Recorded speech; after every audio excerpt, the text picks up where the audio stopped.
থেকে তারাশঙ্করী পীঠ থেকে প্রভুকে নিয়ে তারা কিন্তু বেরিয়ে পড়েছেন ইতিমধ্যেই। কলকাতার বিভিন্ন রাস্তা পরিভ্রমণ করে মাধব বাড়িতে তার মাসির বাড়িতে তিনি থাকবেন। আবার উল্টো রথের দিন 8 দিন পরে তারা কিন্তু আবার ব্যাক করবেন। ইতিমধ্যেই রথ কিন্তু তারাশঙ্করী থেকে যশ মাধবকে নিয়ে তারা কিন্তু বেরিয়ে পড়েছেন। বহু ভক্ত সমাগমে থেকে উঠেছে। ইতিমধ্যেই সাম্বাজায় ক্রস করে হাতিবাগানের দিকে কিন্তু রথ প্রবেশ। রথযাত্রায় সেজে উঠেছে উত্তর কলকাতা তারাশঙ্করী পীঠের যশোমাধবের রথ। ৪৯তম বর্ষে পদার্পণ করল এই রথযাত্রা উৎসব।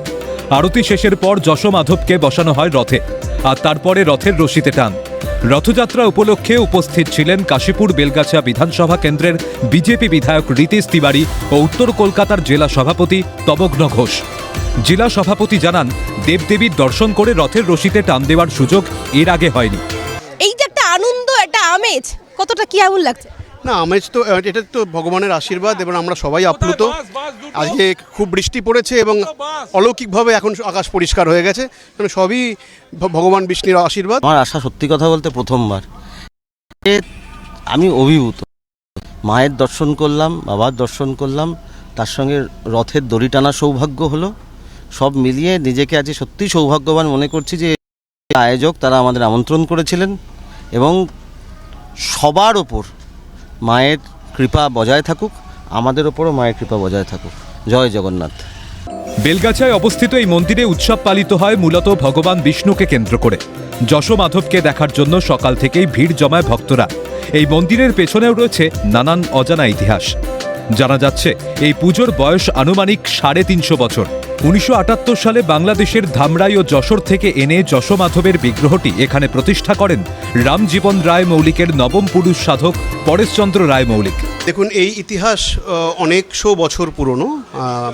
এখন আমার দাদু যিনি মন্দির প্রতিষ্ঠা করেছিলেন, তিনি হচ্ছেন রামজীবন রায় মৌলিকের নবম পুরুষ। এই ইতিহাস চলে গেছে প্রায় 350 বছর অতিক্রান্ত। তখন রাজা যশোপাল, পাল বংশের শেষ রাজা, তিনি এই যশোমাধব দেব বিষ্ণু ভগবানের পূর্ণ অবয়ব।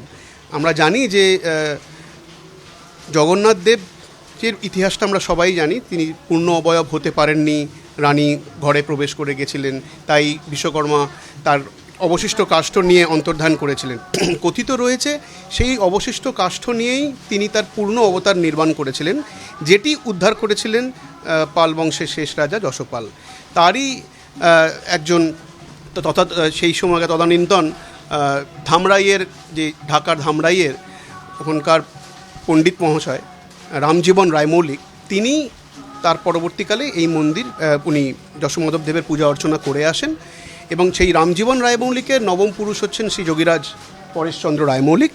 তিনি এই মন্দির এখানে প্রতিষ্ঠা করেছিলেন এবং আমার দাদু, আমার মানে যোগীরাজ পরেশচন্দ্র রায় মৌলিক, তিনি এই স্বপ্নাদিষ্ট হন তার যে সহধর্মিণী যোগব্রতা অঞ্জলি রায় মৌলিক।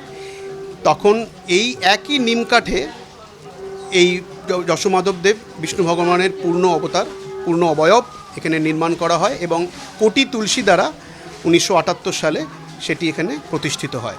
তারপর থেকে সেই ধারা বহন করেই আমাদের কলকাতাতেও রথযাত্রা হয়।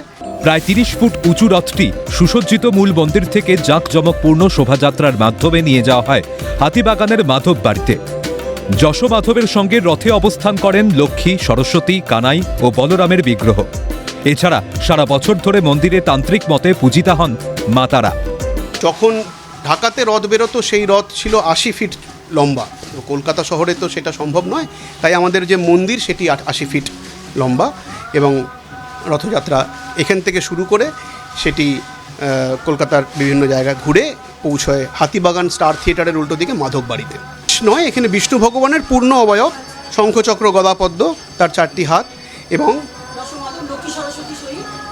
লক্ষ্মী সরস্বতী সহিত যশোমাধব দেবকে পূজা অর্চনা করা। যশোমাধব তিনি পৌঁছে যাবেন তার মাসির বাড়ির উদ্দেশ্যে।